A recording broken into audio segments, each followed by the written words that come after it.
भक्तिवत्सल शरण शरण कारण करुणा वरुणाले। भगवान श्री सीताराम की महती कृपा करुणा से हम आप सब मानस जी का श्रवण लाभ ले रहे हैं। एक बार प्रेम से बोलिए जय जय श्री सीताराम।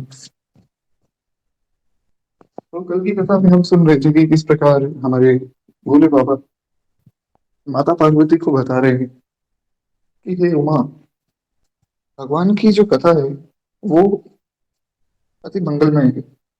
भगवान की कथा जो भी व्यक्ति सुनता है, चाहे वो अच्छा व्यक्ति हो, सज्जन हो, या कोई मूर्ख व्यक्ति भी हो, सबका कल्याण करने वाली भगवान की कथा है। और हमारे भोले बाबा बड़ी सुंदर बात बताते हैं। वे कहते हैं कि देखो, जो व्यक्ति कथा नहीं सुनता है या जिन्होंने कभी कथा को सुना ही नहीं है, उन व्यक्तियों को वो विशेष रस मिल ही नहीं पाता है। जिन्होंने कथा को नहीं सुना है, मेरा ऐसा मानना है कि उनका जीवन व्यर्थ है। आजकल हम देखते हैं कि लोग सब कुछ कर रहे हैं पर भजन नहीं कर रहे हैं बस। तो वो जीवन व्यर्थ है जिसमें केवल भजन ही ना हो। तो भोले बाबा बताते हैं कि जिन हरि कथा सुनहि नहीं काना, श्रवण रंध्र अहि भवन समाना। नयन ही संत दरस नहीं देखा, लोचन मोर पंख कर लेखा। ते सिर कटु तुम्बरि समतुला, जेन नमत हरि गुरु पद मूला। वे कहते हैं कि देखो, जिन्होंने कानों से हरि की कथा कभी भी नहीं सुनी, उनके कान अहि भवन के समान हो जाते हैं। जैसे सांप का जो बिल होता है, उसके समान उनके कान हो जाते हैं।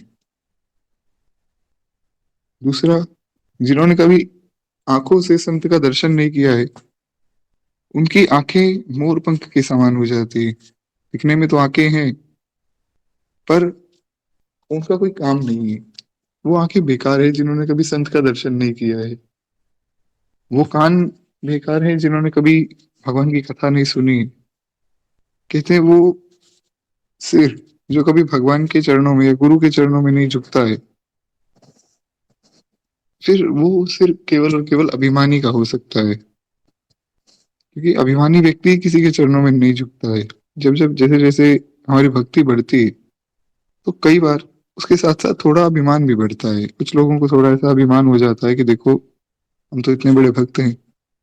जैसे हमारे विदुर जी, विदुर जी को थोड़ा सा अभिमान हो गया था, क्योंकि विदुर जी को पहले लगता था कि भगवान तो अनंत कोटि ब्रह्मांड के स्वामी है, तो वे कृष्ण मुझे कहाँ पूछेंगे।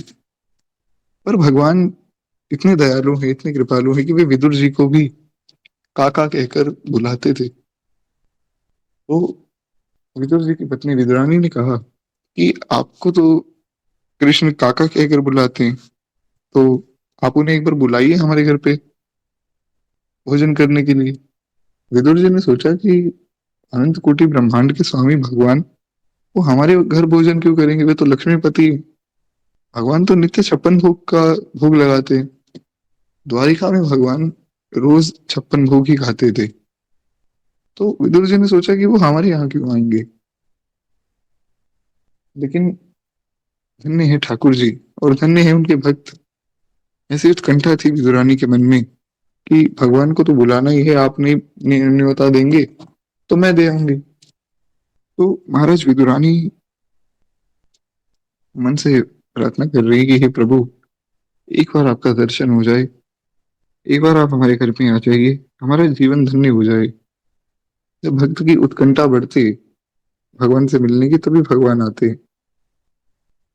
तो वो प्रेम केवल और केवल भगवान की कथा और भगवान का नाम ही दे सकता है। वे दिन रात भगवान का नाम जप करते थे और दिन रात बस भगवान के बारे में ही गुणगान करते थे। इसलिए उनका प्रेम ऐसा प्रगाढ़ था कि भगवान को आना पड़ा। तो खैर, एक बार प्रेम से बोलिए श्री विदुर जी महाराज की जय। तो इसलिए वो सिर जो भगवान के चरणों में नहीं झुकता है, वो कड़वी तुम्बी के समान हो जाता है। जिन हरि भगति हृदय नहीं आनी, जीवत सब समान ते प्राणी। कहते जिसके हृदय में हरि की भक्ति नहीं है, वो व्यक्ति दिखने में बस जीवित है, पर वैसे वो मुर्दे के समान ही है। वो जीते जी मर गया। जो न करही राम गुण गाना, जी है सुधाधुर जी है समाना। जो भगवान का गुणगान नहीं करते, भगवान के बारे में किसी को बताते नहीं, उनकी जीभ कैसी हो जाती है? उनकी जीभ हो जाती है मेंढक के समान। मेंढक की जीभ तो होती, पर वो किसी काम की नहीं होती, मेंढक बोल नहीं सकता है। तो इसलिए भगवान का गुणगान हमेशा करना चाहिए। कहीं कोई व्यक्ति मिले, भगवान का प्रेमी, तो उसे भगवान के बारे में या भगवान की महिमा के बारे में जरूर बताना चाहिए। हम कोशिश करें कोई भगवान की कथा सुना दे कि देखो इस भक्त पर ऐसी कृपा हुई, उस भक्त पर ऐसी कृपा हुई। हमें वो नहीं आती है तो भी कोई बात नहीं, हम भगवान की महिमा बता दें कि भगवान इतने दयालु हैं, इतने कृपालु हैं, ऐसे ऐसे भगवान कृपा करते। हम उन्हें साधन बता दें कि भैया आपको अगर भगवान को पाना है, भगवान की कथा सुनो, भगवान का नाम जप करो खूब प्रेम से। तो भगवान का गुणगान करना चाहिए जहां अवसर मिले अवश्य ही। हाँ ये भी है कि कोई मूर्ख व्यक्ति मिल रहा है जो भगवान की निंदा कर रहा है, और बार बार हम उसके सामने भगवान का गुणगान कर रहे हैं, और वो भगवान की और निंदा कर रहा है, तो वहां रुक जाना चाहिए। है। आगे गोस्वामी जी कहते हैं, कुलिस कुठार निठुर सोई छाती, सुनि हरि चरित न जो हर छाती। गिरिजा सुनहु राम के लीला, सुरहित दनुज विमोहन शीला। कहते कि वो छाती वज्र के समान कठोर हो जाती है, जो भगवान का चरित्र सुन के भी हर्षाती नहीं। जिस व्यक्ति के मन में भगवान का चरित्र सुन के हर्ष नहीं होता है, भगवान के प्रति प्रेम पैदा नहीं होता है, उसकी छाती तो वज्र के समान है। और उसके बाद भोले बाबा कहते हैं कि देखो अब तुम जो है भगवान की लीला सुनो। यानी कि भोले बाबा ने पहले ही बता दिया कि देखो, कथा सुनते वक्त आपके मन में हर्ष होना चाहिए, प्रेम से कथा सुनना। दूसरी बात, भगवान की भक्ति करना, जो कि आप करते ही हैं। मतलब माता पार्वती को ऐसा भगवान उपदेश देना चाहते हैं। नैनों से जो संतों का दर्शन करना चाहिए, और मुख से भगवान का गुणगान करना चाहिए, कानों से भगवान के बारे में सुनना चाहिए। तो भोले बाबा ने पहले ही कह दिया कि देखो, हर एक अंग को भगवान के भजन में लगा दो, और उसके बाद फिर आप प्रेम से कथा सुनिए। तब आपको कथा का जो रस है, जो सार है, वो स्वतः ही मिल जाएगा। खैर, एक बार प्रेम से बोलिए, भूत भावन भोलेनाथ भगवान की जय। तो भोले बाबा कहते हैं, राम कथा सुरदेन सम, सेवत सुख जानि। संत समाज सुरलोक सब, को न सुने अस जान। कहते हैं, राम जी की कथा तो कामधेनु के समान है, जो सबको सुख देने वाली है। और जो देवता है, यानी कि जो अच्छे हैं, उनका ही कल्याण करती है। और जो मूर्ख है, उनको समझा देती। सठ सुधर ही सत्संगति पाई, पारस परस कुघात सुहाई। गोस्वामी जी कहते हैं कि जो मूर्ख व्यक्ति होता है, वो भी सत्संग पाके, भगवान की कथा पाके सुधर जाता है। इसीलिए मेरा तो ऐसा मानना है कि हर व्यक्ति को कथा में तो आना ही चाहिए। जैसे जैसे हम निरंतर सत्संग करते रहेंगे, तो धीरे धीरे हमारा भगवत प्रेम बढ़ता रहेगा। जैसे जैसे भगवत प्रेम बढ़ेगा, फिर धीरे धीरे महाराज ठाकुर जी मिलेंगे। छोटी सी बालिका मीराबाई, जो संत रैदास जी की शरण में जाती है, रैदास जी उन्हें भगवान के बारे में बताते हैं, रैदास जी उन्हें मंत्र देते हैं। अच्छा, मीराबाई ने पूछा कि मैं कौन सा मंत्र जपू गुरुदेव? रैदास जी बोले कि देखो, मंत्र तो बहुत से हैं, तुम ऐसा करो, तुम राम राम करो, उससे कल्याण हो जाएगा। जो गुरु कह दे, गुरु ने जो बात कह दी, वो माननी पड़ेगी। एक भक्त हुए, नाम नहीं लूंगा, बड़े गुरुनिष्ठ थे। महाराज एक बार कोई गलती बनी, कोई छोटा सा अपराध हुआ, तो गुरुदेव ने कह दिया कि तुम तो चमार हो, ऐसे ही गुस्से में कह दिया। अब गुरु निष्ठा देखिए कि उन्होंने सोचा कि मेरे गुरुदेव ने चमार कहा है, तो चमार का काम तो है जो चर्म का, चमड़े का काम करता है, तो मुझे वो काम करना पड़ेगा। और यहाँ गुरुदेव की सेवा भी है, मंदिर में मैं महंत भी हूँ।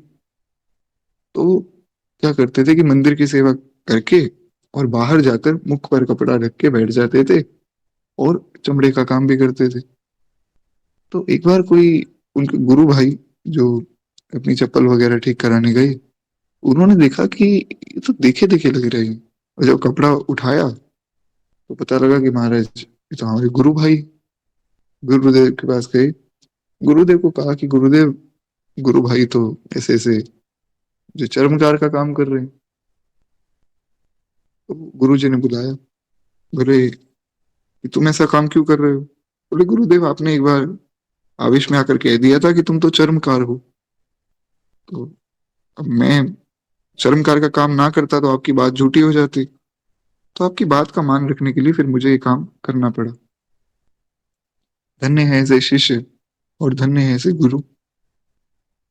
तो ऐसे ही हमारी मीरा भाई, उनको रैदास जी ने कह दिया कि देखो मीरा, बहुत से मंत्र हैं, बहुत से नाम है, तुम ऐसा करो, तुम राम राम करो। मीराबाई ने पूछा, अच्छा गुरुदेव, इसकी महिमा? गुरुदेव ने कहा कि देखो, मंत्र तो सभी हैं, पर ये है महामंत्र। महामंत्र जेहि जपत महीसु, काशी मुकुति हेतु उपदेशु। व्यास जी कहते हैं कि ये महामंत्र है जिसको भगवान शिव जपते हैं, तो तुम भी इसको जपो और तुम्हें तुम्हारे गिरधर गोपाल अवश्य मिल जाएंगे।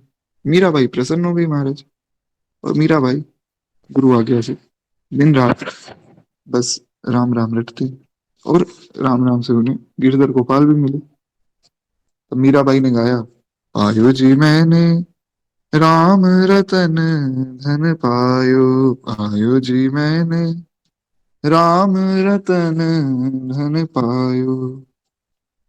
तो ये प्रभाव है सत्संग का, संत के संग का, जिससे ठाकुर मिलते हैं। उसके बाद तो खैर मीराबाई ने खूब गिरधर गोपाल को रिझाया, खूब पद गाए। मायरी में तो गोविंद लीनो मोर। मीराबाई कहती है, मैंने इस नाम के प्रभाव से, अपनी गुरु आज्ञा के प्रभाव से गोविंद को खरीद लिया। भगवान को मैंने पाया ही नहीं, उनको मैंने खरीद लिया ये नाम देकर। भगवान के नाम में, भगवान के सत्संग में ऐसा प्रभाव है कि भगवान बिक जाते हैं महाराज। मायरी में तो गोविंद लीनो मोर, कोई कहे चान, कोई कहे छोड़े, लियोरी बजता ढोल, मायरी में तो गोविंद लीनो मोर। तो खैर बड़ा सुंदर भाव है। एक बार प्रेम से बोलिए, श्री मीरा भाई की जय, श्री गिरधर गोपाल की जय।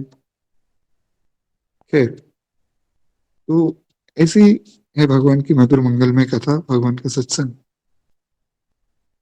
गोस्वामी जी कहते हैं, राम कथा सुंदर करतारी, संशय बिहग उड़ाव निहारी।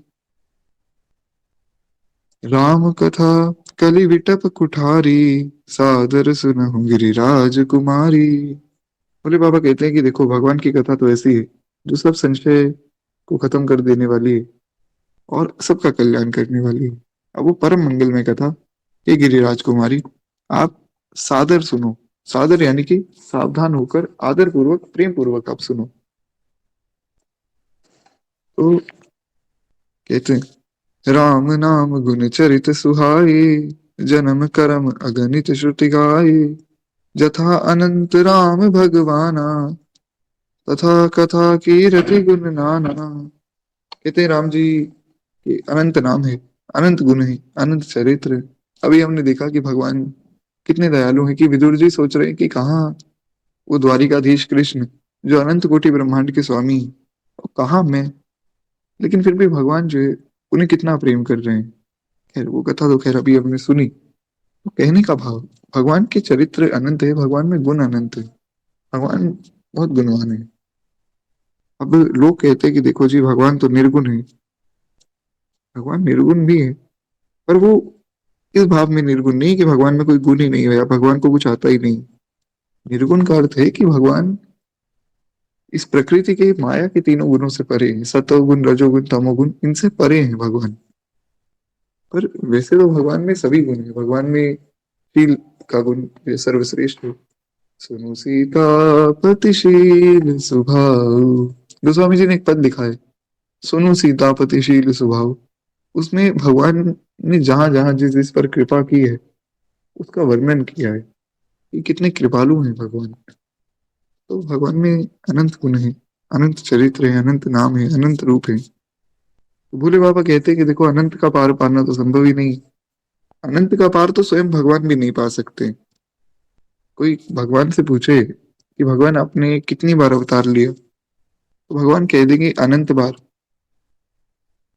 तो कोई पूछे कि हाँ अनंत बार तो लिया लेकिन टोटल कितना हुआ, तो भगवान कहेंगे कि देखो वो तो मैं भी नहीं बता सकता टोटल कितना हुआ, अनंत बार का अर्थ है अनंत बार, बस उसमें कोई गिनती कर ही नहीं सकता है, इतने अवतार भगवान के हो चुके हैं।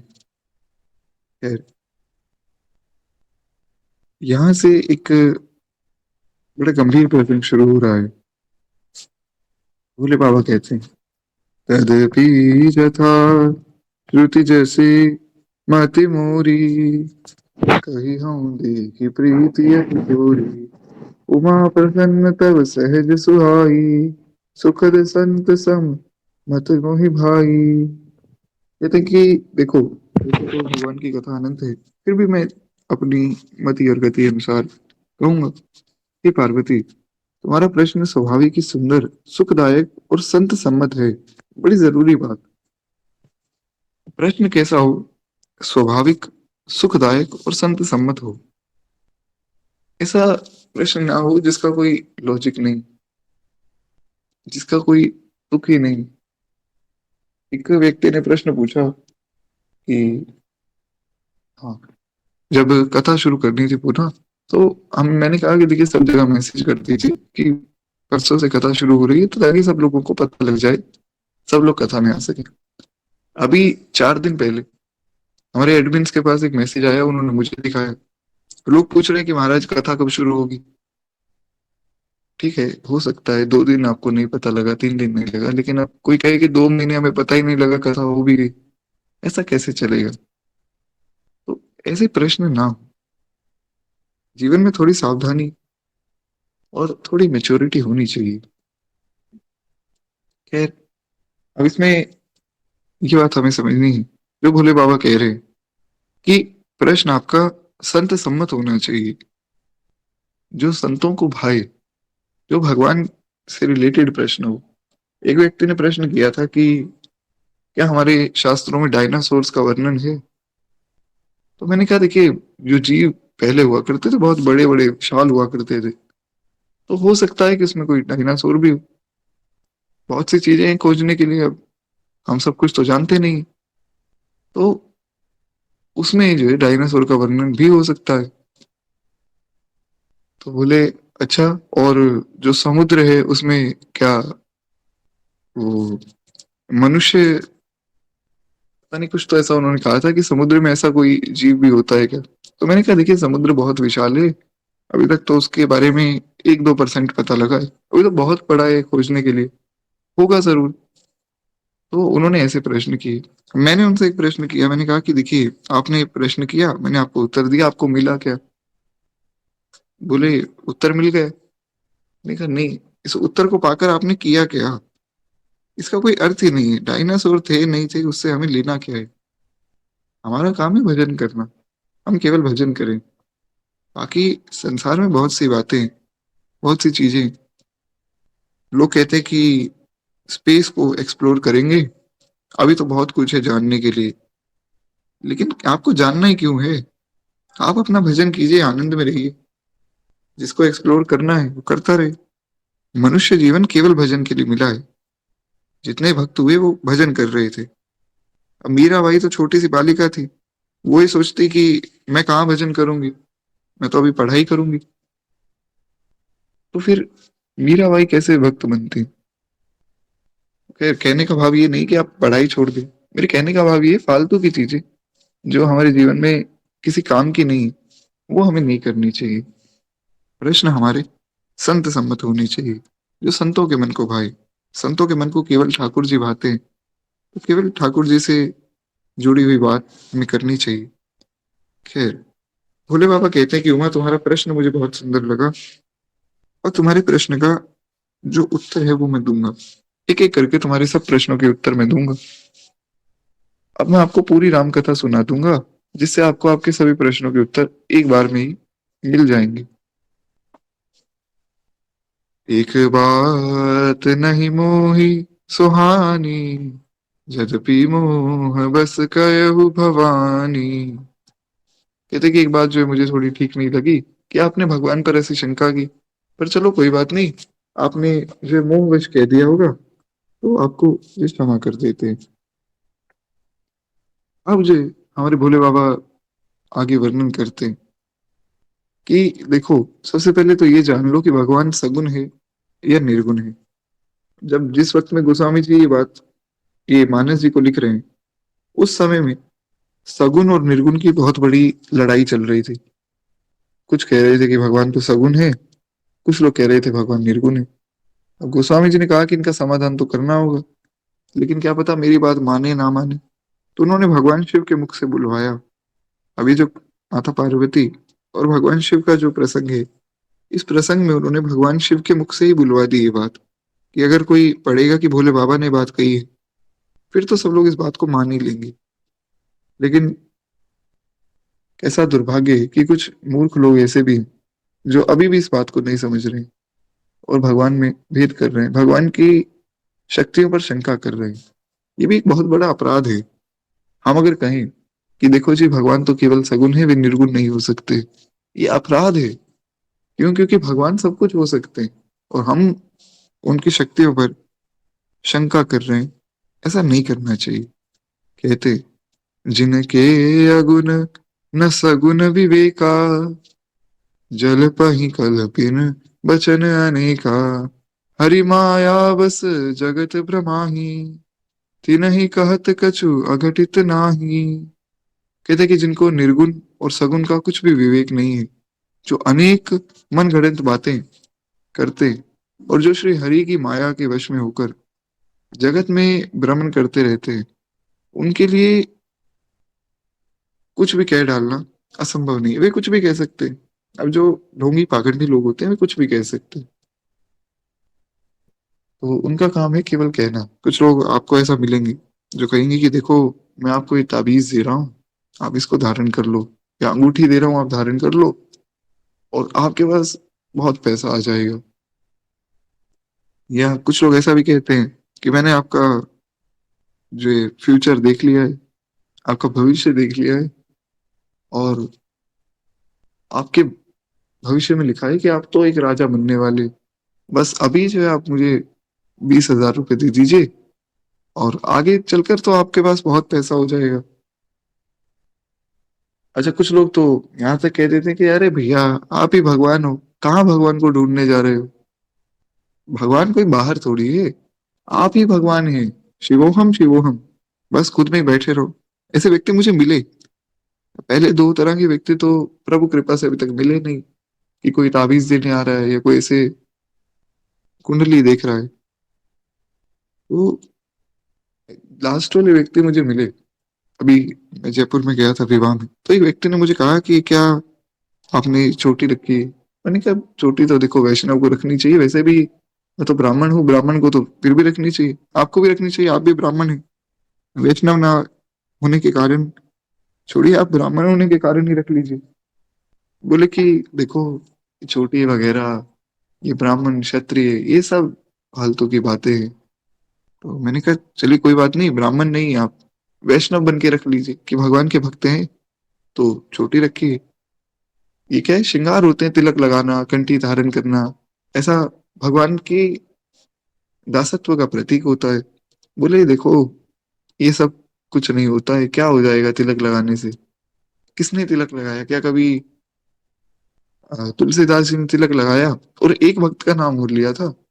हाँ, नारद जी ने, प्रहलाद जी ने कभी कोई तिलक लगाया? तो मैंने कहा वो तो लगाते थे। बोले अच्छा। तो फिर भी आजकल थोड़ी कोई लगाता है, जरूरी थोड़ी कोई तिलक लगाने से ही भक्त हो जाएगा। मैंने कहा आपकी मर्जी है, मत लगाइए, मुझे क्यों रोक रहे हैं? जैसे आप नहीं लगाना चाहते, मैं लगाना चाहता हूँ, बात खत्म। बोले देखो ये सब, इससे कुछ नहीं होता है, सब तुम्हारे अंदर है। तो मैंने कहा लेकिन गोस्वामी जी तो कह रहे हैं कि भजन करना पड़ेगा तभी भगवान मिलेंगे। तो मैंने उन्हें दो तीन गीता के श्लोक सुनाए, मानस जी की चौपाइयां सुनाई, वाल्मीकि रामायण के एक दो श्लोक सुनाए, भागवत जी के श्लोक सुनाए, काफी कुछ मैंने उन्हें सुनाया कि देखिए प्रमाण है, ऐसा ऐसा है सब। तो बोले ये तो तुम पढ़ी पढ़ाई बातें बोल रहे हो। अच्छा, मैं हैरान हो गया महाराज की, पढ़ी पढ़ाई बातें ही बोलूंगा और मैं कोई भगवान थोड़ी हूँ जो खुद ही कुछ बात बना दूंगा। बोले देखो, तुमने अभी तक खुद कुछ नहीं पाया है, ये तो तुमने बस किसी संत से सुन ली या तुमने किसी शास्त्र में पढ़ ली। तो मैंने कहा ऐसा ही कोई बोलेगा? अब कोई बच्चा है, उसको हम पूछे कि भैया ABCD सुनाओ, तो ABCD अगर वो किताब में उसने कभी पढ़ी होगी जीवन में तभी तो वो सुना पाएगा। उसे कहेगी नहीं, ये तो तुमने किताब में पढ़ के सुनाई, तुम अपने मन से कुछ सुनाओ। अपने मन से छोटा बच्चा क्या सुनाएगा? तो ये कैसी बात है? यार उन्होंने बहुत सी ऐसी बातें कही, यहाँ मैं सब बातें तो नहीं कहूंगा, सब लोग थोड़ा परेशान हो जाएंगे। तो कहने का भाव कि जो लोग भगवान की माया से भ्रमित है वो कुछ भी कहते रहते हैं, उनके लिए कुछ भी असंभव नहीं है। वो ये भी कह देंगे कि देखो हम ही भगवान है, भगवान का भजन करने से कुछ नहीं होता है, अरे मन भगवान में लगना चाहिए। अच्छा, एक बात उन्होंने मुझे कही कि देखो तुम ही भगवान हो। मैंने कहा अच्छा मैं ही भगवान हूँ, तो फिर करूं क्या? और करना क्या है, बैठे रहो। तो मैंने कहा जब मैं भगवान ही हूँ तो फिर मुझे पैसे की क्या जरूरत है?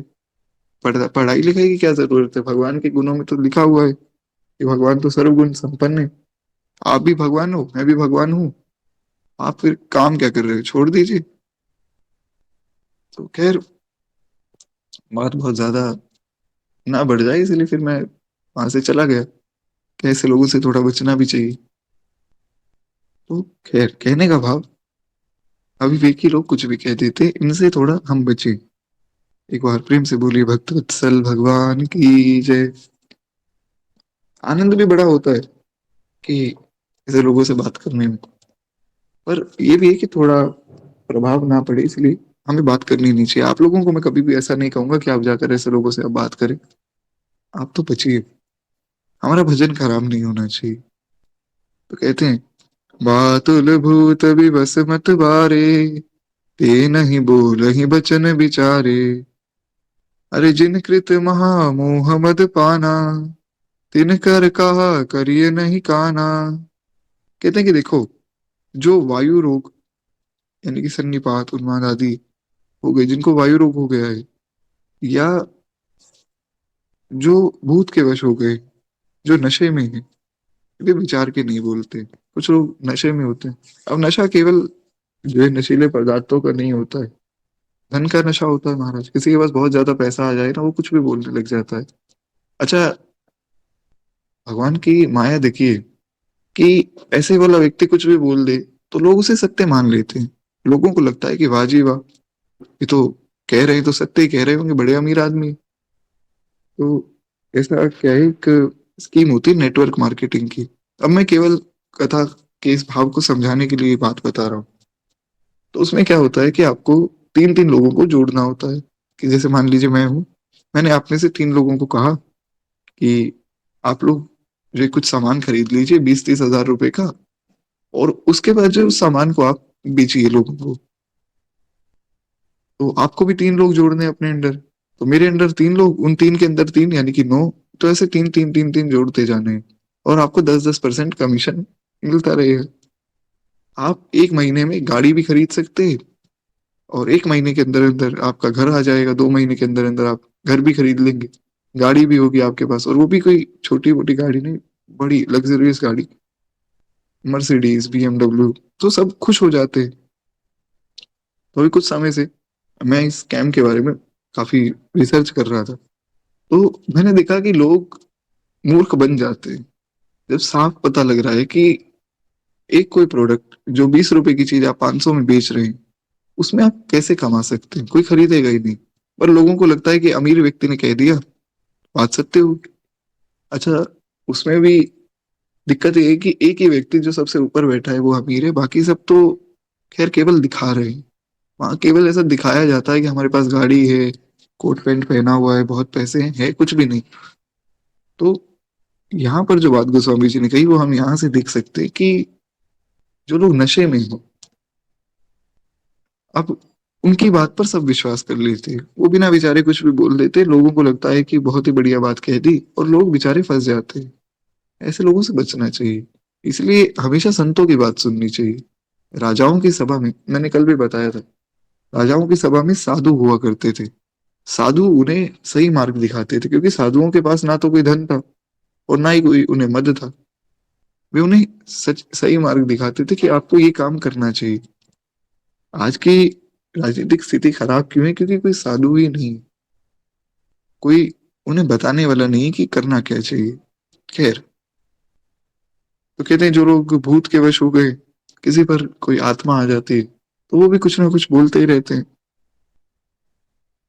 और अब नशा तो खैर शराब आदि का भी होता है, वो पीकर तो व्यक्ति कुछ ना कुछ वैसे ही बोलता रहता है। तो ऐसे जो भी लोग हैं, वो बिना विचारे बोलते हैं, उनकी बात पर हमें भी ध्यान नहीं देना चाहिए।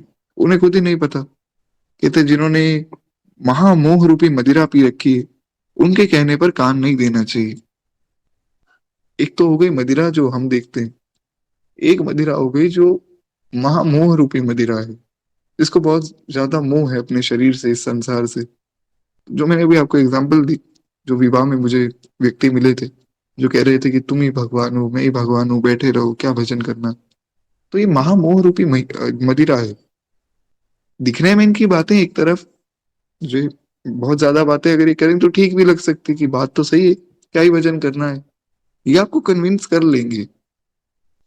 तो ऐसे लोगों से इसलिए गोस्वामी जी कहते हैं बचो, इनके पास जाओ ही मत, क्योंकि ये लोग आपको गलत दिशा में ले जाएंगे। कहते हैं, अस निज हृदय विचार तज, संशय भजु राम पद, सुनि गिरिराज कुमारी, भ्रमतम रवि कर बचन मम। कहते हैं अपने हृदय में ऐसा विचार करके संदेह को छोड़ो और केवल श्री रामचंद्र जी के चरणों को भजो। हे पार्वती, ब्रह्म रूपी अंधकार के नाश करने के लिए सूर्य की किरणें, सूर्य की किरणों के समान जो मेरे वचन है, उनको आप सुनो। अब सब संदेह, सब कुछ त्याग दो, ऐसे लोगों को भी आप त्याग दो। अब जो मैं बता रहा हूँ अब वो सुनो। ऐसा भगवान शिव माता पार्वती को और हम सबको कह रहे हैं कि अब यहाँ जो मैं बात कहने जा रहा हूँ, अब उसे ध्यान से सुनिए। सगुन ही अगुन ही, नहीं कछु भेदा, गावही मुनि पुराण, बुध बेता, अगुन रूप अलख जुजोई, भगत प्रेम बस सगुन सोई। अच्छा, बड़ी प्यारी बात है। सब लोग लड़ रहे थे कि भगवान तो जी निर्गुण है, निराकार है। कुछ कह रहे थे भगवान सगुन साकार है। बहुत बड़ा युद्ध चल रहा था, कोई कहाँ से प्रमाण ला रहा है, कोई कहाँ से प्रमाण ला रहा है। तो बातचीत चल रही थी, बीच में गोस्वामी जी आए। गोस्वामी जी की मुझे सबसे अच्छी बात यही लगती है कि वो हर चीज को सरल कर देते हैं। इसीलिए गोस्वामी जी के प्रति मेरी थोड़ी ज्यादा श्रद्धा है। संत तो खैर संत होते हैं, गोस्वामी जी की बातें इतनी सरल हो जाती हैं कि कोई भी व्यक्ति, मुझ जैसा मूर्ख व्यक्ति जिस बात की कथा कर सकता है, सोचिए वो बात कितनी सरल होगी। तो जीवन में सरलता होनी चाहिए, और ऐसे ही गोस्वामी जी के जीवन में थी और उनके वचनों में भी थी। उनका जीवन भी सरल था और उनके वचन भी सरल थे। गोस्वामी जी बीच में आए, गोस्वामी जी ने कहा कि भैया क्या बात हो गई, क्यों लड़ रहे हो? तो सबने बताया कि देखो, भगवान तो निर्गुण है और ये कह रहे हैं सगुण है, और जो सगुण उपासक थे वे कह रहे हैं कि भगवान तो सगुण है, और ये लोग उनको निर्गुण बता रहे हैं। गोस्वामी जी ने कहा कि चलिए आपका समाधान कर देते। उन्होंने एक चौपाई में सारा युद्ध ही खत्म कर दिया। गोस्वामी जी ने कहा कि देखो भैया, ऐसा है, सगुन ही अगुन ही, नहीं कछु भेदा। सगुन और अगुन में कोई भेद ही नहीं। सारा युद्ध समाप्त। सब लोग इतने समय से जो लड़ते आ रहे थे, सब शांत हो गए कि अच्छा, कोई भेद नहीं है क्या? बोले हाँ, वही भगवान सगुन भी है, वही भगवान निर्गुण भी है। जो उनको निर्गुण के रूप में देखता है वो निर्गुण हो जाते हैं, जो सगुन रूप में देखता है सगुन हो जाते हैं। बोले अच्छा, ये बात तो बहुत ही बढ़िया है। अच्छा, आपके पास क्या प्रमाण है? गोस्वामी जी कहते हैं सभी वेद पुराण मुनि यही बात खाते हैं, और तुम लोग लड़ रहे हो फालतू में। बाकी वेदों पुराणों में तो ये लिखा हुआ है। कि भगवान सगुण भी है, निर्गुण भी है। अब आप खुद सोचिए कि जब भगवान सर्वगुण संपन्न है, तो फिर अगर मैं कह दूं कि देखिए भगवान तो निर्गुण नहीं है, तो ये तो भगवान में कमी हो गई, कि भगवान सब कुछ तो है पर वो निर्गुण नहीं हो सकते, ये तो कमी है। या मैं कह दूं कि भगवान निर्गुण है पर सगुण नहीं हो सकते, ये भी कमी है। तो सगुण ही अगुण ही नहीं कछु भेदा, वही भगवान सगुण रूप में भी आते, और कोई निर्गुण रूप का उपासक है तो उसके लिए भगवान निर्गुण भी बन जाते हैं। अच्छा, फिर भी क्या है, दबदबा थोड़ा निर्गुणवादियों का रहता है। तो गोस्वामी जी ने कहा कि देखो ऐसा समझो, अगुण अरूप अलख अजोई। सब निर्गुणवादियों ने कहा कि नहीं, हम तो ये मानेंगे कि भगवान निराकार है। बोले कोई बात नहीं, ऐसा मान लेते हैं। जो निर्गुण अरूप यानी कि निराकार भगवान है, अलग यानी कि अव्यक्त है, और अजन्मा है, वही भगवान अपने भक्तों के लिए जो है सगुण रूप में आ जाते हैं। तो सब भक्त भी खुश हो गए और निराकारवादी भी खुश हो गए। इसीलिए यहाँ जीवन में संत की जरूरत पड़ती है। बिनु सत्संग विवेक न होई। इसीलिए सत्संग की बहुत आवश्यकता है। और गोस्वामी जी की वाणी इतनी सरल है, इतनी सरल है कि उसके बारे में कुछ कहा ही नहीं जा सकता है। लोग थोड़ा सा परेशान हो जाते हैं कि आप रामचरितमानस की कथा कर रहे हो, अरे इतनी बड़ी रामचरितमानस है, तो अच्छा गीता करो। बहुत से ऐसे मैसेज बीच में आते थे। अभी तो खैर करेंगे गीता भी शुरू, कोई दिक्कत वाली बात नहीं, थोड़ा समय है उसमें। तो मेरे पास बहुत से मैसेज आए जब मानस जी शुरू हुई थी पिछली बार, ये आपने गीता शुरू क्यों नहीं की, अरे गीता शुरू करनी चाहिए थी। तो मैंने कहा आप मानस जी की कथा में आई? बोले अरे कथा में प्रभु जी समय नहीं मिला। तो मैंने कहा आप कथा में आइए, आपको पता लग जाएगा कि गीता वेद पुराण सबका सार गोस्वामी जी ने पहले ही दे दिया है। जो बातें गीता में लिखी है वो गोस्वामी जी ने सरल शब्दों में यहाँ लिख दी। उसमें भी सबसे बढ़िया बात यह है कि गीता में तो भगवान ने संस्कृत में कहा है, गोस्वामी जी ने तो हमारी अवधी भाषा में लिखा है, उसे तो कोई भी समझ सकता है। जरूरी नहीं गीता के सार को कोई समझ सके। गीता में भगवान ने ऐसी ऐसी बातें कही है, जो व्यक्ति खुद पढ़े तो समझ ही नहीं सकता है। पर मानस जी ऐसी है कि मानस जी को अगर आप खुद भी पढ़े तो बहुत हद तक मानस जी को समझ सकते हैं। तो इसलिए जो है, आप मानस पढ़ के देखिए। बोले ठीक है। अच्छा, उनका फिर मैसेज आया एक महीने बाद कि गीता कब शुरू हो रही। मैंने कहा आप कथा में कब आ रहे हैं? गीता तो शुरू कर देंगे जब प्रभु की इच्छा होगी, और आप कथा में तो आइए। तो व्यक्ति कथा में अभी तक तो नहीं आए। तो जब तक हम सुनेंगे ही नहीं, हमें पता कैसे लगेगा। गोस्वामी जी ने बहुत सरल शब्दों में लिखा है। आप सब भी दूसरी बार कथा सुन रहे हैं, ऐसा कुछ तो आपको लगा ही होगा कि हाँ गोस्वामी जी की वाणी सरल है। मेरा तो ऐसा मानना है, बाकी आप लोग बताइए। खैर एक बार प्रेम से बोलिए गोस्वामी तुलसीदास जी महाराज की जय। जय जय श्री सीताराम। तो कहते हैं, जो गुण रहित सगुन सोई कैसे, जल हिम उपल बिलग नहीं जैसे। अच्छा, निराकारवादियों को तो गोस्वामी जी ने शांत करा दिया कि भैया ऐसा मान लो कि भगवान तो निर्गुण निराकार ही है, पर वो अपने भक्तों के लिए जो सगुण रूप धारण करके आ जाते हैं, तो वो तो खुश हो गए।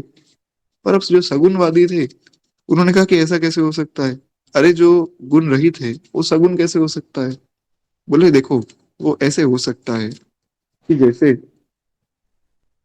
हमारे जल में और ओले में कोई भेद नहीं, पानी में और बर्फ में कोई भेद थोड़ी। वो पानी, उसको जब आप फ्रिज में रखेंगे कुछ समय तक वो बर्फ बन जाएगा, और जब उसे बाहर गर्मी में रख देंगे वो फिर से पानी बन जाएगा। तो पानी और बर्फ में कोई भेद नहीं। पर उसी प्रकार जो निर्गुण है वो सगुण बन जाता है, सगुण निर्गुण बन जाता है। ऐसा आप दोनों मान लीजिए। जासु नाम भ्रमति मिर पतंगा, तेहि किमि किए विमोह प्रसंगा।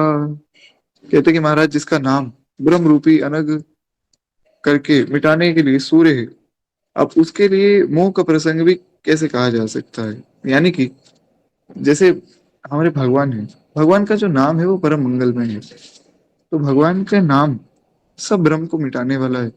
अब उनके लिए कोई कहे कि जी उनमें हम मोह का प्रसंग ला रहे हैं, कि नहीं नहीं ऐसा नहीं हो सकता है, भगवान ऐसे नहीं कर सकते, तो ये तो फिर गलत बात हो गई। हम भगवान पर, भगवान की शक्तियों को कम आंक रहे हैं। कि नहीं भगवान सब कुछ हो सकते हैं पर ये नहीं हो सकते, ये गलत है। भगवान सब कुछ कर सकते हैं। अच्छा, कुछ ब्रह्म कुमारी के लोग ऐसे भी हैं, मैंने शायद आपको बताया भी था। वो कहते हैं कि देखो, ये जो रामायण है, गीता है, ये नहीं पढ़नी चाहिए। तो मैंने पूछा क्यों? अभी 3 साल पहले की बात है। तो मैं था 10वीं क्लास में, हमारे एक हिंदी के टीचर हुआ करते थे, तो वो ऐसी बातें किया करते थे। तो एक दिन कुछ ऐसा पढ़ा रहे थे, मैंने बीच में प्रश्न कर दिया कि ऐसे कैसे आपने कह दिया, ये कैसे हो सकता है जी? तो मुझे समझाने लगे, बोले देखो ये जो हम स्वास्थ्य स्वास्थ्यिक बनाते हैं ना, इसमें 4 साइड है, बताओ क्यों? तो मैंने पूछा क्यों? बोले क्योंकि ये चार जो है, काल के बारे में बताता है, जो हमारे 4 युग हैं उनके बारे में बताता है। मैंने कहा अच्छा, ये तो बढ़िया बात है। उसके बाद बात बात में पता नहीं कुछ तो बोले थे, तो भगवान की बात आ गई। अब भगवान की बात आई तो इतने में ही रिसेस हो गई। तो वहां पर हमने कहा चलो अब तो पीरियड फ्री है, बात कर लेते। अब वो बताने लगे कि देखो, इन रामायण गीता से दूर रहना चाहिए। मैंने कहा क्यों, ऐसा क्या है? बोले इसमें लिखा है कि देखो भगवान कुत्ते के रूप में आ गए भक्त के लिए, भगवान कभी पेड़ बन गए, भगवान ने जो है खम्भ फाड़ कर नरसिंह अवतार ले लिया। ऐसा थोड़ी हो सकता है। मैंने कहा क्यों नहीं हो सकता है? तब तो खैर मुझे कुछ ऐसा ज्ञान ही नहीं था, अभी भी नहीं। तो बोले कि महाराज ऐसा है, देखो भगवान तो भगवान है, वो तो तुम में मुझ में सब में बैठे हैं, और वो फिर कुत्ते के रूप में कैसे आ सकते हैं? तो मैंने कहा जब वो सब में ही बैठे हैं तो फिर वो कुत्ते के रूप में क्यों नहीं आ सकते? बोले ऐसा नहीं होता है। तो कुछ उन्होंने समझाया तो था, प्रभु की बड़ी कृपा रही कि उस वक्त मुझे कुछ समझ ही नहीं आया, कुछ तो बोल रहे थे। ऐसे भी बड़े लोग मिलेंगे। तो जब तक हम पदार्थ की दृष्टि से देखेंगे तब तक हमें खम भी दिखेगा, हमें एक जीव ही दिखेगा। लेकिन जब सर्वत्र भगवत दृष्टि हो गई, सिया राम मैं सब जग जानी, करहूं प्रणाम जोर जुग पानी, जब ये बात हो गई तो तब सर्वत्र ठाकुर ही दिखेंगे, फिर ठाकुर के सिवा है ही नहीं कोई। फिर तो महाराज, जो मीराबाई ने कहा है, मीराबाई कहती है कि शाम तो मेरे संग संग डोल रहे हैं,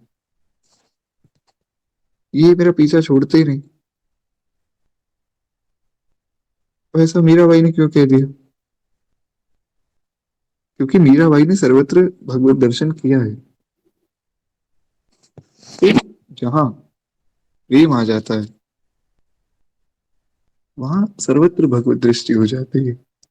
मायरी मेरे श्याम लगो संग डोल, मायरी मेरे श्याम लगो संग डोल। मीराबाई कहती है पहले तो मैं इधर उधर शाम को ढूंढ रही थी, कहाँ मिलेंगे ठाकुर, कहाँ मिलेंगे ठाकुर। और आज देखो, आज तो शाम मेरे संग संग डोल रहे हैं, जहां जाती हूँ शाम साथ जाते हैं। भगवान तो सर्वत्र व्याप्त है, प्रकट करने की आवश्यकता है। इसलिए हमारे भोले बाबा कहते हैं कि देखो, हे उमा, भगवान में कभी भी ऐसा शंका नहीं करनी चाहिए। क्यों? राम सच्चिदानंद दिनेसा, नहीं तह मोह निसा लवलेसा, सहज प्रकाश रूप भगवाना, नहीं तह पुनि विज्ञान बिहाना। अब हुआ क्या कि वाल्मीकि रामायण में वाल्मीकि जी ने भगवान को एक महापुरुष के रूप में दिखाया। क्यों? क्योंकि वाल्मीकि जी ने वो लिखा जो कथा हुई। अब भगवान ने रामलीला में कहीं ऐसा नहीं कहा कि मैं भगवान हूँ। क्यों? क्योंकि अगर भगवान ये कह देते कि मैं तो भगवान हूँ जी, तो फिर रावण को पता लग जाता, और रावण जाके ब्रह्मा जी को अर्जी लगा देता। अब ये सब बातें मैंने आपको कही हैं तो ज्यादा विस्तार करने की आवश्यकता नहीं। रावण ब्रह्मा जी को कह देता कि मैंने आपको कहा था कि मनुष्य मुझे मारेगा, ये तो भगवान उतर कर आ गए, तो भगवान के हाथ से मैं नहीं मरना, मुझे नहीं मरना है। तो इसलिए भगवान ने ऐसा दिखाया ही नहीं कि मैं भगवान हूँ। भगवान हर जगह यही कहते रहे कि मैं तो मनुष्य हूँ जी, मनुष्य हूँ। लेकिन कलयुग के लोग इतने मूर्ख हैं कि वाल्मीकि रामायण पढ़ के वो ये सोच लेते हैं कि अच्छा भगवान तो मनुष्य है, तो ईश्वर कोई और होगा, भगवान तो हम आपकी सबकी तरह है। तो ऐसा नहीं है। इसलिए गोस्वामी जी के रूप में जब वाल्मीकि जी पुनः आए, तो अब वाल्मीकि जी ने कहा कि एक बार तो मैंने भगवान को महापुरुष दिखाया है, पर लोग जो है इसका गलत अर्थ निकाल रहे हैं। तब गोस्वामी जी के रूप में उन्होंने सारी बात स्पष्ट कह दी। मानस जी में गोस्वामी जी ने कुछ नहीं छुपाया है। गोस्वामी जी कहते हैं, राम सच्चिदानंद दिनेशा। वो कोई साधारण पुरुष नहीं। ये पार्वती, जिनको आप देख कर आई हो ना, आप कह रही हो कि वो अपनी पत्नी के विरह में रो रहे हैं और इधर उधर पेड़ों से, वृक्षों से, पक्षियों से पूछ रहे हैं। अरे वो तो केवल एक उनकी लीला है। वास्तव में तो भगवान सच्चिदानंद स्वरूप है। सच्चिदानंद का अर्थ होता है सत्यचित आनंद। भगवान सत्य के, ज्ञान के और आनंद के स्वरूप है। जो आनंद सिंधु सुख राशि, सीकरते त्रैलोक सुपासी। भगवान आनंद के रूप है। इसके जीवन में भगवान आ जाते हैं ना, उसका जीवन मंगलमय हो जाता है। उसके जीवन में केवल आनंद है। और जो भगवान को पाने के बाद भी दुखी है, फिर समझ जाना चाहिए कि अभी कहीं तो कमी रह गई। एक भक्त दिखने में बाहर से बहुत दुखी लगता है, पर अंदर से बहुत आनंद में है। भगवान सत्य के स्वरूप है। भगवान ने जो कह दिया सो सत्य है। गीता में भगवान ने अर्जुन को कह दिया कि अर्जुन, तुम निडर होकर घोषणा कर दो, कौनते या प्रति जानाति न मैं भक्त्या प्रणश्यति। मेरे भक्त का विनाश नहीं होता है। भगवान ने कह दिया सो ऐसा सत्य है, हमें मानना पड़ेगा। लोग फिर भी डरते रहते हैं कि हमारे पेपर चल रहे हैं तो क्या होगा। अरे क्यों डरते हो महाराज, आप खूब प्रेम से पढ़िए, आगे सब ठाकुर जी देखेंगे। अनन्यास चिंतयन्तो माम ये जना पुरुपासते तेषां नित्य भुक्तानां योगक्षेम वहाम्यहम्। भगवान ने कहा है कि जो अनन्य भाव से मेरा चिंतन करता है, मैं उसके योग क्षेम का वहन में करता हूँ। तू मेरे नाम में और मैं तेरे काम में। तो हम भगवान पर पूर्ण विश्वास रखें। भगवान ने जो कह दिया सो सत्य है। और यही बात गोस्वामी जी मानस जी में भी कहते हैं, आगे हम सुंदरकांड में सुनेंगे। राम सत्य संकल्प प्रभु, कि राम कैसे हैं? भगवान सत्य संकल्प है। तो खैर, उसके बाद सत्य चित, भगवान ज्ञान के स्वरूप है। भगवान में कितना ज्ञान है, ये तो यहाँ से पता लग सकता है कि भगवान ने अर्जुन को 45 मिनट गीता सुनाई। 2 घड़ी, 45 से लेके 50 मिनट के बीच बीच में भगवान ने अर्जुन को गीता सुनाई, 5,000 साल पहले। और अभी 5,000 साल हो गए, 5,000 से भी ज्यादा हो गए। अभी तक कोई व्यक्ति उसे पूरी तरह डिकोड नहीं कर पाया है। कोई व्यक्ति तो छोड़िए, कितने बड़े बड़े आचार्य आए जो कि साक्षात भगवत स्वरूप ही थे। आचार्यों ने कितनी कितनी टीकाएं लिखी। संसार में सबसे ज्यादा टीका अगर किसी ग्रंथ पर लिखी गई है तो वो है भगवत गीता। गीता एक ऐसा ग्रंथ है जिसको कोई व्यक्ति आज तक डिकोड नहीं कर पाया है। मतलब पूर्णतया कि इसमें पूर्ण क्या ज्ञान है। सोचिए, भगवान के 45 मिनट का ज्ञान कोई पूरी तरह जान नहीं पाया है। भगवान में कितना ज्ञान होगा। कितने कितने आचार्य हुए जिन्होंने सारा जीवन ही इसी काम पर लगा दिया, फिर भी भगवान का ज्ञान तो महाराज भगवान का ज्ञान है। ऐसे ज्ञानी ठाकुर जी कहते हैं, नहीं तह मोह निसा लवलेसा। जहां भगवान होते हैं ना, वहां मोह नहीं होता है। इसीलिए गोस्वामी जी ने गाया कि जहां राम तहाँ काम नहीं, और जहां काम नहीं राम। कहते हैं कि जहां राम है वहां कोई काम नहीं। वहां मन में क्रोध, गुस्सा, काम आदि विकार नहीं रहते। और जिसके मन में काम क्रोध रहते हैं उसके मन में राम नहीं रहते। कुछ लोग ऐसा कहते हैं कि देखो जी, हम तो भगवान के बहुत बड़े भक्त हैं। अरे, हम तो भगवान के परम उपासक, परम प्रिय। और घर पे जाकर वही लोग जो है अपने बच्चों पर, अपने घर वालों पर, अपने माता पिता पर गुस्सा कर रहे होते हैं। मैं ये नहीं कह रहा हूँ कि कोई भक्त है या अभक्त है, वो तो ठाकुर जी जाने कौन भक्त कौन अभक्त। पर जहाँ राम तहाँ काम नहीं। अब जो भक्त है वो तो सर्वत्र ठाकुर जी का दर्शन करता है। अब वो लोगों पर गुस्सा क्यों करेगा। खैर, तो यहाँ भगवान शिव बताते हैं कि भगवान तो मोह से परे हैं। जहाँ ठाकुर जी आ जाते हैं वहां मोह खत्म हो जाता है। अर्जुन के जीवन में भगवान आए। अर्जुन तब तक उन्हें सखा मान रहे थे, लेकिन जब भगवान ने कहा कि अर्जुन, मैं ही सब जीवों का उद्धार करने वाला हूँ, मैं ही परब्रह्म परमात्मा हूँ, मत्त परत्र नान्यत् किंचित् अस्ति धनंजय, मयि सर्वम इदं प्रोतः सूत्रे मणिगणा इव। मैं ही परम सत्य हूँ अर्जुन, तुम मेरी शरण में आ जाओ, तेरा काम हो जाएगा। अब अर्जुन का मोह दूर हुआ। पहले अर्जुन डर रहे थे कि मैं युद्ध छोड़कर भाग जाता हूँ, अपना ही परिवार है, कहाँ इन लोगों को मारूंगा। भगवान ने कहा मेरी आज्ञा है तो मार। अच्छा, अर्जुन भगवान को ही ज्ञान देने लगे महाराज। अरे प्रभु, आपको पता है कि अगर मैं इनको मार दूंगा तो घर की स्त्रियां धर्म से विचलित हो जाएंगी और फिर जो वर्ण संकरता आ जाएगी। अच्छा, साफ साफ ये बात लिखी हुई है गीता में। कुछ ऐसे भी महापुरुष हैं जो गीता का उदाहरण देकर कह देते हैं, देखिए गीता में कहाँ लिखा गया है इंटरकास्ट मैरिज नहीं होनी चाहिए, आजकल हो रही। साफ लिखा हुआ है गीता में। अर्जुन कह रहे हैं कि जब स्त्रियों का पतन हो जाता है, पुरुषों का पतन हो जाता है, तब ऐसी इंटरकास्ट मैरिज होती है और उसके कारण धर्म की हानि होती है। अब ये बात मैं कोई ऐसे नहीं कह रहा हूँ, धर्म की हानि होती है, इसलिए ऐसा नहीं होना चाहिए। तो खैर बहुत सी बातें, कहने का भाव ये है कि बहुत सी बातें जिसमें अर्जुन को बड़ा मोह था, पर भगवान ने उन्हें स्पष्ट किया और फिर अर्जुन का ज्ञान दूर हो गया। तो कहते हैं स्वभाव से प्रकाश रूप है, ऐसे हमारे ठाकुर जी। वहां तो विज्ञान रूपी प्रातःकाल भी नहीं होता है। भगवान के यहाँ ना तो कोई ज्ञान चलता है, ना ज्ञान चलता है, ना विज्ञान चलता है। भगवान तो भगवान है, वहां तो प्रेम चलता है केवल। अब कोई कहे कि जी मीराबाई ने कभी साइंस नहीं पढ़ी थी, लेकिन जितने भी साइंस के स्टूडेंट हैं उनसे ज्यादा साइंस मीराबाई जानती थी। क्यों? क्योंकि मीराबाई ठाकुर जी की है और जो ठाकुर जी का है उसकी लाज ठाकुर जी बचाते हैं। उसके लिए तो भगवान लड़ते हैं। अब जब भगवान का ज्ञान आ जाएगा तो आजकल के जो लोग हैं जो कहते हैं कि we don't believe in God, वो सब वहीं के वहीं रह जाते हैं। खैर, एक बार प्रेम से बोलिए भक्तवत्सल भगवान की जय। तो आज जो है वाणी को ही विश्राम देते हैं। कल से हम थोड़ा कथा की महिमा को और सुनेंगे और किस प्रकार भगवान ने अवतार लिया, वो कथा कल से हम शुरू करेंगे। आज थोड़ा ज्यादा ही विलंब हो गया, उसके लिए मैं क्षमा प्रार्थी हूँ। कुछ बीच में जरूरी कार्य था। पर कल से जो 5 बजे हम शुरू करेंगे, तो कल से हम लोग रेगुलर हो जाए, ऐसी मेरी प्रार्थना है। एक बार प्रेम से बोलिए भक्त वत्सल भगवान की जय। जय जय श्री सीताराम। आरती श्री रामायण जी की।